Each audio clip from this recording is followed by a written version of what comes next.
Hello everyone, welcome to this e-lecture on the topic metal ligand bonding in transition metal complexes.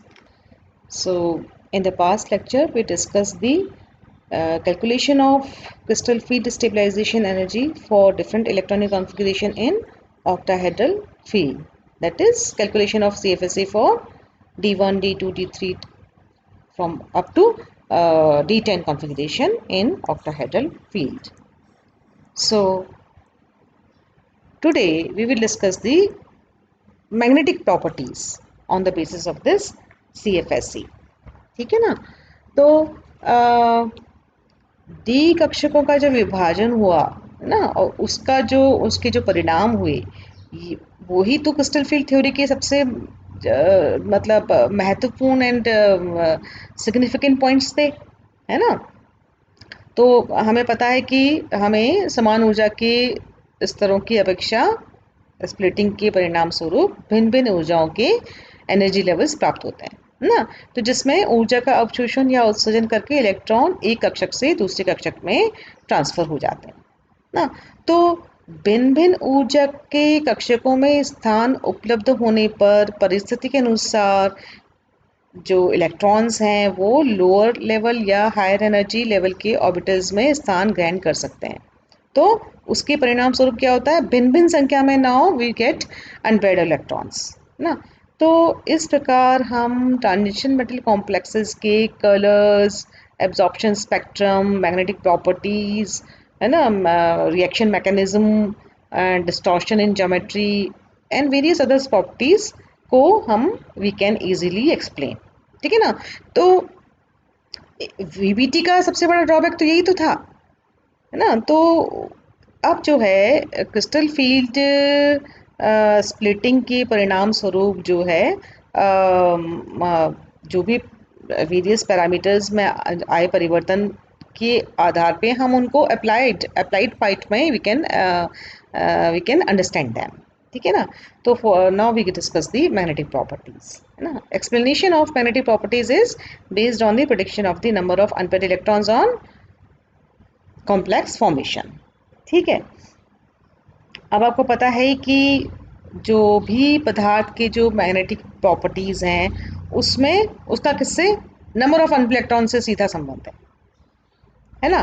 तो हमें जो है चूंकि जो मैग्नेटिक मोमेंट का मान हम प्रयोगों के द्वारा भी निकाल सकते हैं, है ना। अब सीएफटी सिद्धांत की सफलता इस बात पर निर्भर करती है कि जो थ्योरेटिकल वैल्यूज़ हैं वो एक्सपेरिमेंटल वैल्यूज़ के कितना क्लोज हैं। ठीक है। तो देखिए, आपको पता है कि we as we discussed in the past lectures, when we start feeding the degenerate orbitals or those having very small energy difference with electrons, all the lower energy levels will be singly occupied। ठीक है ना? सारे lower energy orbital जो है पहले एक एक electrons हम उनमें प्रवेश करेंगे if the number of electrons is less than और equal to the number of degenerate orbitals. That is clear. ठीक है, because the repulsion between them is minimised if the electrons they occupied different orbitals. अब number of electron if it is more than the degenerate orbital, है ना, degenerate orbital की संख्या से ज़्यादा electron है, तो there may be two situations for the excess electron left after each of the orbital has been singly occupied. ठीक है ना? एक एक इलेक्ट्रॉन ऑक्यूपाई करने के बाद अब दो कंडीशंस आ जाती हैं बचे हुए इलेक्ट्रॉन्स के लिए। फर्स्ट क्या है कि एडेड इलेक्ट्रॉन में occupy a lower energy orbitals pairing the spin of the electron already present. ठीक है ना? जो ऑलरेडी प्रेजेंट इलेक्ट्रॉन हैं उन ऑर्बिटल्स में, लोअर लाइंग ऑर्बिटल्स में, उनको पेयर करना पड़ेगा बचे हुए इलेक्ट्रॉन को। तो if it does so then it experiences a strong Coulombic repulsion which corresponds to the pairing energy denoted by pi। ये हमने प्रीवियस लेक्चर में डिस्कस कर लिया था।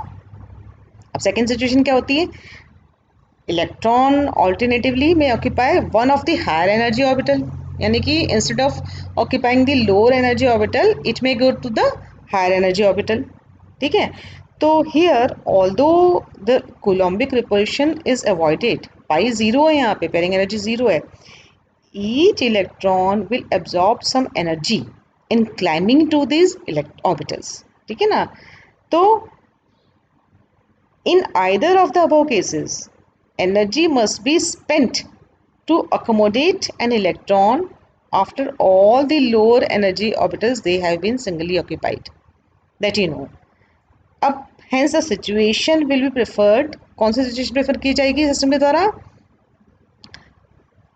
In which the energy expenditure is minimum. कम से कम खर्चा हो एनर्जी का. तो in case pairing of electrons requires lesser energy, then the lower energy orbitals will be occupied. Clear? However, the electrons will enter the higher energy orbital if the promotional energy delta जो है it is less than the pairing energy pi. ठीक है. अब now since pairing energy जो है it corresponds to the repulsion between the two electrons in an orbital, it may be taken as constant irrespective of the nature of the metal and the crystal field. ठीक है. अब दो situation arise depending upon the magnitude of delta. ठीक है. तो कब peri क्या situation है कि when delta is greater than pi. In case of strong field complexes क्या होगा? As you know that the value of delta जो है it depends upon the field strength. CFS depends upon the field strength. Larger delta will be possible if the crystal field is strong. तो इन complexes को हमने क्या नाम दिया? Strong field complexes. तो coming electron will avoid the higher energy orbital. Higher energy orbital में जाना वो अवॉइड करेगा and it will enter the degenerate set of lower energy pairing the spin of the electron already present. ठीक है ना? तो इनको कॉम्प्लेक्सेस को हमने क्या बोला था? स्पिन पेयर्ड या लो स्पिन कॉम्प्लेक्सेस. ठीक है. तो इनको हमने और भी आपको बताया था कि these are also known as inner orbital complexes of valence bond theory. है ना? तो these complexes are less paramagnetic than the metal ion. और सेकंड सिचुएशन क्या हो सकती है कि with delta is less than pi, CFS value is less than pairing energy in case of weak field complexes. ठीक है ना? तो lower value of delta is possible with the crystal field being week. ठीक है. तो these orbitals, these complexes, they are known as weak field complexes. ठीक है. तो number of electrons now having parallel spin will increase. है ना? नीचे singly occupied हो गए लोअर एनर्जी ऑर्बिटल के, उसके बाद जो है इलेक्ट्रॉन जो हैं वो ऊपर के हायर एनर्जी ऑर्बिटल में जाना प्रेफर करते हैं. तो वहाँ पे नंबर ऑफ अनपेयर्ड इलेक्ट्रॉन की संख्या जो है बढ़ जाती है. Therefore, these complexes they are known as high spin or spin free complexes. And इनको VBT में हमने क्या नाम दिया था? Outer orbital complexes.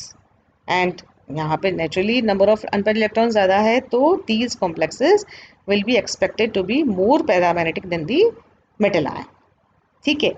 अब जो है now we will discuss the magnetic properties for different configuration. ठीक है. तो here you can see on the screen for D2, D1, D2, D3 configuration क्या होगा? In the complexes of this geometry, the metal d orbital split into T2g orbital of lower energy and EG orbital of higher energy, that you know. Okay. तो अगर metal ion जो है it has only one electron for D1 system, है ना?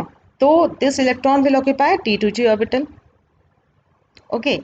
So just as all the 5d orbitals in an isolated metal ion are equivalent and no particular orbital can be assigned to an electron in octahedral complexes, the 3 T2g orbitals they are equivalent and ना T2g orbital equivalent है and the d electron जो single एकमात्र d electron है it would have equal probability of being in any one of these 3 orbitals, giving the configuration T2g1 EG0 for D1 system.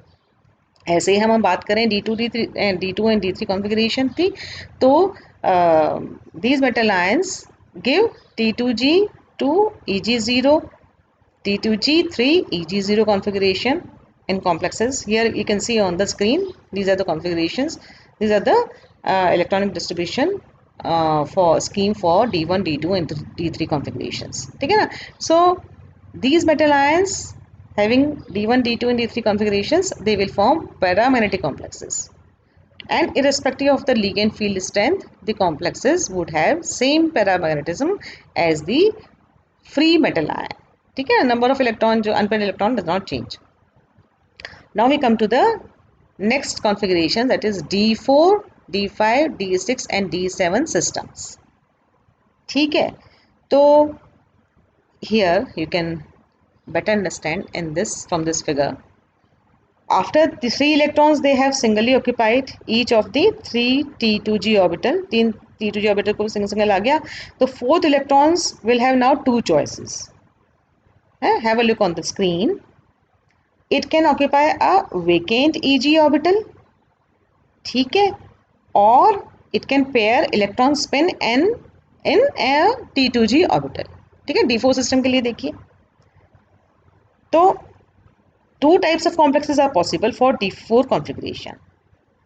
ठीक है, तो weak field ligand हैं जैसे कि water है, फ्लोराइड है, जहाँ पे कि delta is less than pairing energy, है ना, तो they will form these weak field ligands, क्या बनाएंगे, they will form paramagnetic substances in which all the 4 orbitals are singly occupied. Weak field में आप देखिए स्क्रीन पे ए इमेज में 2.7 का ए पार्ट देखिए, तो वीक फील्ड में all the EG and T2G sets they are singly occupied, है ना, 1 EG and all the 3 T2G orbital they are singly occupied. ठीक है, but in the complexes form by strong field ligand की बात करें, जैसे कि साइनाइड है, नाइट्राइट है, तो there will be only 2 unpaired electron. ठीक है, T2G4 एंड EG0 जो कि आप देख पा रहे हैं, तो जैसे कि आपका एग्जांपल है हेक्सा एक्वोक्रोमियम का एग्जांपल है, हेक्सा साइनोक्रोमेट एग्जांपल कॉम्प्लेक्स आयन है, तो इसका क्रोमियम का D4 configuration है, it is dipositive, but the number of unpaired electron present in them they are 4 and 2 respectively. ठीक है, तो in a similar way metal ions having D5 configuration, B figure देखिए, figure 2.7 का B part देखिए, तो D5 configuration जैसे कि आपका मैग्नीज है डाइपॉजिटिव या फेरिक आयन है, they will form 2 type of complexes as shown as in accordance with the figure shown here in B part. तो वीक फील्ड जब है तो क्या हो जाएगा, T2G3 EG2 state will be more stable in strong field.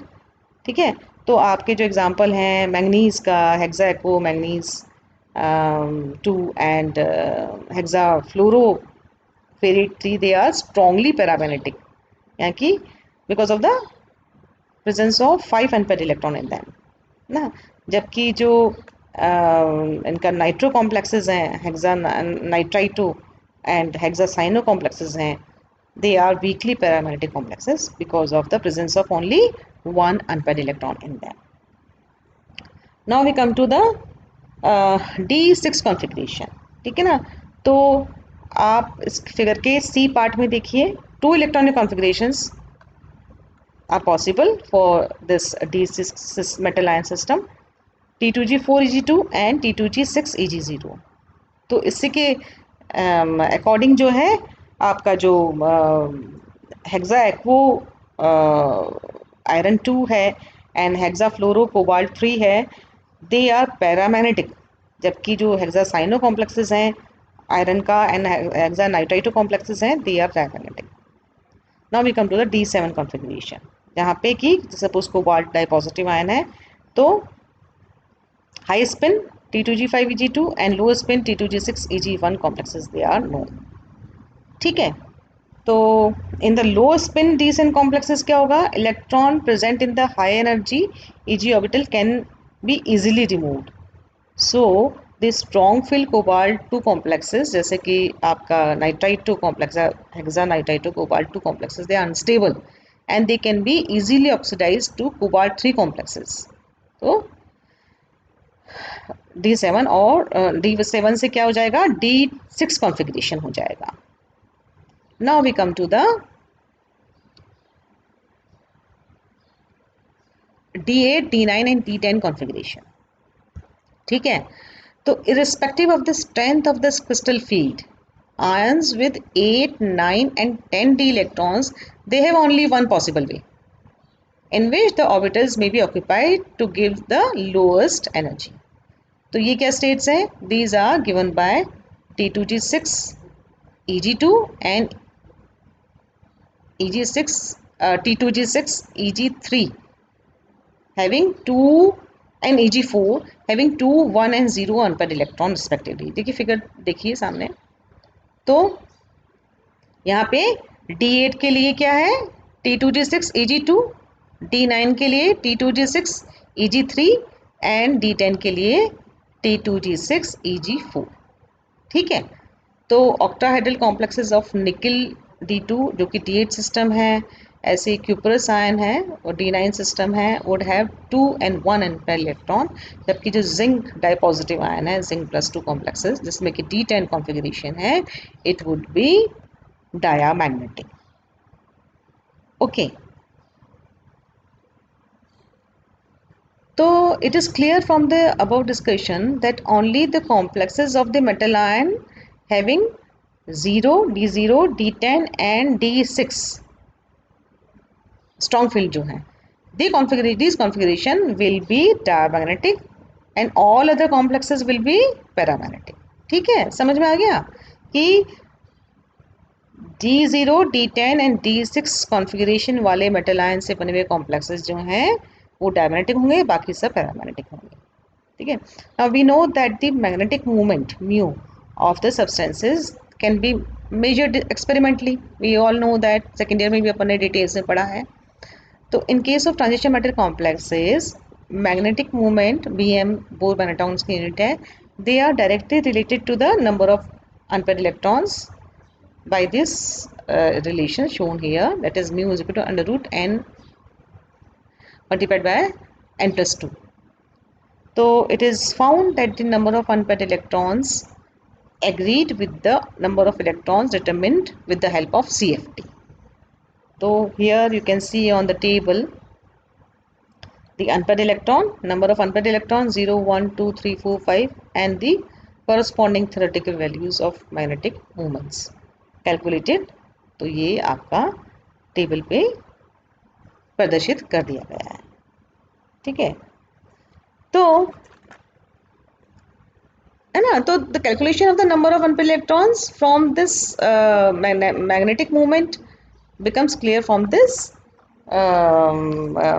some examples we will discuss in the next lecture. ठीक है, तो see you there.